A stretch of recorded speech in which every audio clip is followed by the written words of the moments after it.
लोग dual starter के बारे में बात करने वाले हैं। सबसे पहले हम ड्यूल स्टार्टर के पार्ट्स को जान लेते हैं, ठीक है।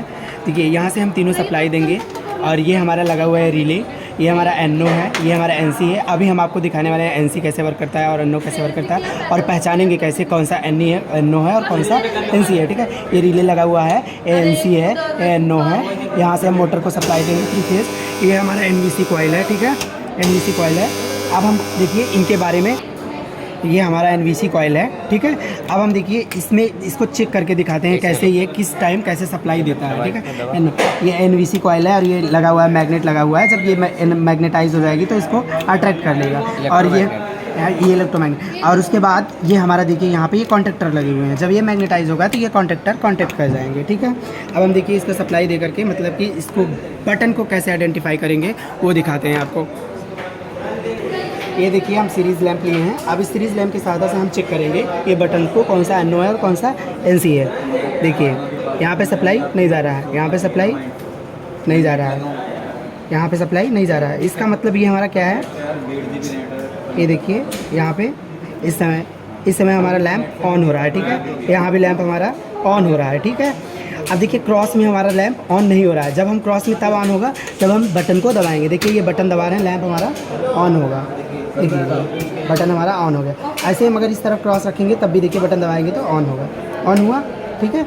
ये बटन हमारी क्रॉस में काम करती है, ठीक है। अब देखिए हमें एनसी है, बता दो कैसे ये ऐसे एनो एनसी है, क्या है ये हमारा एनो है, ठीक है। हाँ ठीक है, चलो। एनो हमारा क्रॉस में काम कर रहा है, जैसे कि आप लोग को भी हम दिखाए, ठीक है। ये देखिए यहाँ से ये स्टेट में हमारा सप्लाई दोनों तरफ मिल रहा है, इसमें दोनों में, लेकिन क्रॉस में नहीं मिल रहा है। क्रॉस में तब मिलेगा जब हम इस बटन को पुश करेंगे। पुश करके दिखाओ एक बार। तो यहाँ देखिए इस बटन को हम पुश किए, हमें सप्लाई मिल गई, ठीक है, क्रॉस में मिलती है। ऐसे ही हम देखिए अब आते हैं एनसी पे। एनसी चेक करना है तो हमें देखो ये क्रॉस में मिल रहा है, इसका मतलब ये हमारा एनसी हुआ। जब हमें क्रॉस में सप्लाई मिलती हो वो हमारा एनसी होता है, ठीक है। अब हम इस देखो एनसी को पुश करेंगे तो ये ऑफ हो जाएगा। दबा बटन पे, देखिए लैंप ऑफ हो गया, ठीक है।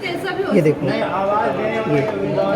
और ये स्टेट में सप्लाई देता रहेगा, स्टेट में सप्लाई देता रहेगा, ठीक है। और क्रॉस में भी देगा ये जब हम बटन को नहीं दबाएंगे तो। बटन को दबा देंगे तो सप्लाई नहीं देगा, ठीक है। आप लोग को एनसी और एनो समझ में आ गया होगा। देखिए अब हम इसकी वायरिंग के बारे में बात करेंगे। सबसे पहले हम स्टार्टर को समझने के लिए 2 वायरिंग करते हैं, जैसा कि आप लोगों ने थ्योरी में पढ़ा होगा, एक पावर वायरिंग और एक कंट्रोल वायरिंग। तो सबसे पहले हम पावर वायरिंग की बात करेंगे। देखिए ये हमारा 3 फेज सप्लाई से मिल रहा है, ये ठीक है। यहाँ से हम सप्लाई देंगे 3 फेज RYB 3 फेज सप्लाई यहाँ से देंगे और यहाँ से ये हमारा आउटपुट है।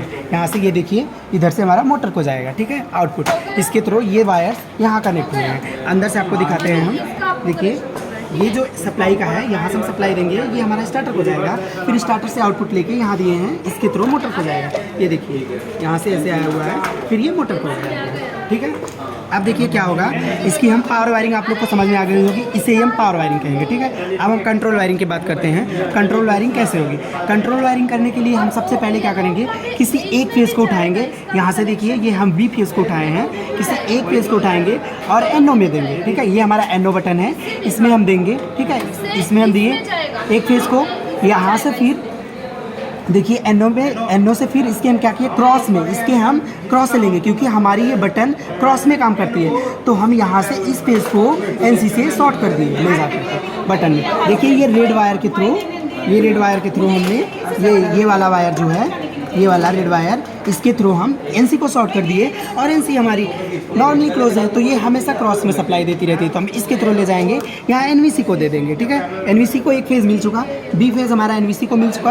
अब हम इसको एनवीसी जो हमारी कॉइल है, इसको चार्ज होने के लिए हमें 2 फेज़ की ज़रूरत पड़ती है। तो हम एक फेज़ को डायरेक्ट दे देंगे। यहाँ पे हमने आर फेज़ को दिया है, आप बी फेज़ को भी दे सकते हो, कोई भी 2 फेज़ दे सकते हो। एक फेज़ को हमने ऑलरेडी दे दिया है एनसी को थ्रू, ठीक है। अगला फेज़ हम कोई भी दे सकते हैं एनवीसी को। देखिए जैसे कि यहाँ पे एनवीसी को 2 फेज़ मिल चुका है, ठीक है। अब हमारा क्या होगा, इसको हम वर्किंग करके दिखाते हैं कैसे वर्क करता है। देखिए ये हम सीरीज़ लैंप लिए हैं, अब हम इसके थ्रू चेक करेंगे, ठीक है। सप्लाई देंगे इसको स्टार्टर को हम सप्लाई देने वाले हैं। देखिए यहाँ से सबसे पहले हम क्या करेंगे, यहाँ से ये जो 2 फेज़ हमने स्टार्टर को दिया है, अब हम इन दोनों फेज़ पे लगाते हैं। ये देखिए लगाया हमने और स्टार्ट बटन को स्टार्ट करते हैं। देखिए स्टार्ट किए, ये देखिए अट्रैक्ट हो गया, ठीक है। देखिए ये अट्रैक्ट हो चुका है, ठीक है। अब हम देखिए यहाँ स्टॉप बटन को दबाते हैं, ये छोड़ देगा, डीमैग्नेटाइज होगा, छोड़ दिया, मोटर हमारी ऑफ हो गई। ऑन करने के लिए फिर से दबाएंगे स्टार्ट को, देखिए वो अट्रैक्ट हो गया, ठीक है। ऐसा काम कर रहा है, ठीक है। अब देखिए क्या होता है कि हम जैसे यहाँ पे 2 फेज़ दिए हैं, 2 फेज़ देने के बाद हमें ये जैसे ही हम ये देखिए 2 फेज़ दिए तो दोनों फेज़ से हमारा स्टार्टर ऑन ऑफ हो रहा है, ठीक है, प्रॉपर वर्क कर रहा है। अब हम इसमें सप्लाई कैसे कैसे जा रही है वो हम आपको दिखा रहे हैं। देखिए यहाँ से हम 2 फेज़ दिए, अब ऑन करो, यहाँ पे जैसे ही हम बटन को दबाए वो अट्रैक्ट हो गया, अट्रैक्ट हुआ इस टाइम। तो सप्लाई कैसे आ रही है हम आपको दिखाने वाले हैं, ठीक है। अभी आप लोगों ने देखा जैसे कि हम जहाँ पे 2 फेज़ दे करके दिखाया था स्टार्टर को ऑन और ऑफ करके, ये हमारा मैग्नेटाइज हुआ था तो ये अट्रैक्ट हो गया था। और जब हम इसको दबा रहे थे तो ये डीमैग्नेटाइज हो जा रहा था, तो कांटेक्ट छोड़ दे रहे थे।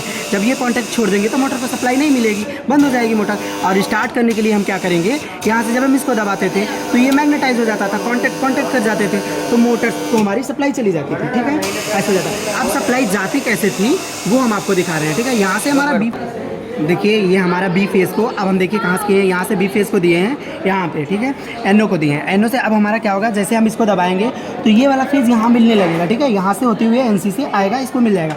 एक फेज़ हम डायरेक्ट दे रहे हैं तो ये हमारा मैग्नेटाइज हो जाएगा। जिस टाइम ये मैग्नेटाइज होगा ये कॉन्टेक्टर, यहाँ पे देखो ये वाला कॉन्टेक्टर जो है, ये वाला कॉन्टेक्टर ये हमारा ऑक्सिलरी कॉन्टेक्टर बोला जाता है, ठीक है। ये ऑक्सिलरी कॉन्टेक्टर बोला जाता है। ये देखो ये कॉन्टेक्ट हो रहा है, ये कॉन्टेक्ट बना रहा है, जब ये मैग्नेटाइज होगा तो ये कॉन्टेक्ट बना लेगा, ठीक है। जब ये कॉन्टेक्ट बनाएगा तो हमारा ये बटन क्रॉस में काम करती है।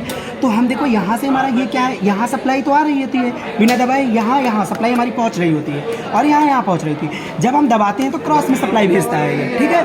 अब हम क्या करेंगे, ये वाला ये जो एक्स्ट्रा कॉन्टेक्टर लगा हुआ है इसे हम ऑक्सिलरी कॉन्टेक्टर या फिर होल्डिंग कॉन्टेक्टर बोलते हैं, जो कॉइल को होल्ड करने का काम करता है। यहाँ से देखिए ये वाला इससे कनेक्ट है, ये कॉन्टेक्टर जो है ये वाला कॉन्टेक्टर इससे कनेक्ट है, ठीक है। जब हम इसको दबा के छोड़ देते हैं तो यहाँ से यहाँ सप्लाई जाना बंद हो जाता है। जब सप्लाई जाना बंद हो जाएगा तो हमारा ये डीमैग्नेटाइज हो जाएगा, तो मोटर हमारी स्टार्ट नहीं होगी, बंद हो जाएगी। हमें ये दबा के रखना पड़ेगा कंटिन्यू। ये दबा के रखना ना पड़े हमें, इसलिए हम इसके पैरेलल में एनसी के पैरेलल एनओ के पैरेलल में हम ऑक्सिलरी कॉन्टेक्टर को लगाते हैं, ठीक है। ये देखो लगा हुआ है ऑक्सिलरी कॉन्टेक्टर, यहाँ से ये कनेक्ट हुआ है, इसको मैं यहाँ से कनेक्ट कर दिए। अब हमारा क्या होगा, यहाँ से बी फेज होते हुए यहाँ जाएगा, यहाँ से होके ऐसे आएगा, ऐसे होके यहाँ पे मिलता ही रहता है हमेशा। यहाँ से पहुँच जाएगा तो यहाँ से यहाँ सप्लाई ऐसे होके ऐसे जाएगी, बी फेज़ यहाँ मिलता रहेगा और आर फेज़ ऐसे मिलता रहेगा। तो हमारे कॉइल को प्रॉपर कंटिन्यू 2 फेज़ मिलते रहेंगे और ये ऐसे पकड़ के रखे रहेगा। जब ये पकड़ के रखे रहेगा कंटिन्यू छोड़ेगा नहीं और मोटर को यहाँ से सप्लाई मिलती रहेगी, चलता रहेगा, ठीक है। आपको ये पकड़ के रखे रहेगा कैसे वो हम दिखाते हैं। फिर से एक बार सप्लाई दे करके आप लोग फिर से अच्छे से देखिएगा, कंफर्म हो जाएगा आप लोगों को। ये देखिए अब हम 2 फेज़ को देंगे और स्टार्ट करेंगे। देखिए ये 2 फेज़ हम दे चुके हैं, अब स्टार्ट करेंगे। देखिए वो अट्रैक्ट होगा, देखिए वो अट्रैक्ट हो चुका है, ठीक है। अब हम देखो अगर इस कनेक्शन को वहाँ पे जो पीला वाला वायर लगाया हुआ है ऊपर वहाँ पे न लगाया होता तो ये हमें या दबा के जब तक रखते बटन को तभी तक वो अट्रैक्ट करता, नहीं तो छोड़ देता फिर। अब हम देखो उसको छोड़ दिए फिर भी वो अट्रैक्ट है, ठीक है। अगर आप लोग को ये देखिए अगर स्टॉप करना हुआ तो हम स्टॉप बटन को दबाएंगे, स्टॉप को दबाओ, ये देखिए छोड़ दिया, ठीक है। पीला वाला वायर बनाता, ये रहा पीला वाला वायर करके दिखाते और हटा करके यहाँ से हटा दे बस।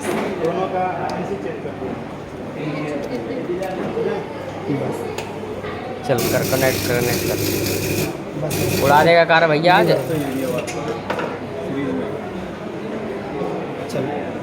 चल बोला देखिए पीला वाला वायर हटा। ये जो हम ऑक्सिलरी कॉन्टेक्टर को दिए थे, अब हम देखो ये वाला वायर हटा चुके हैं।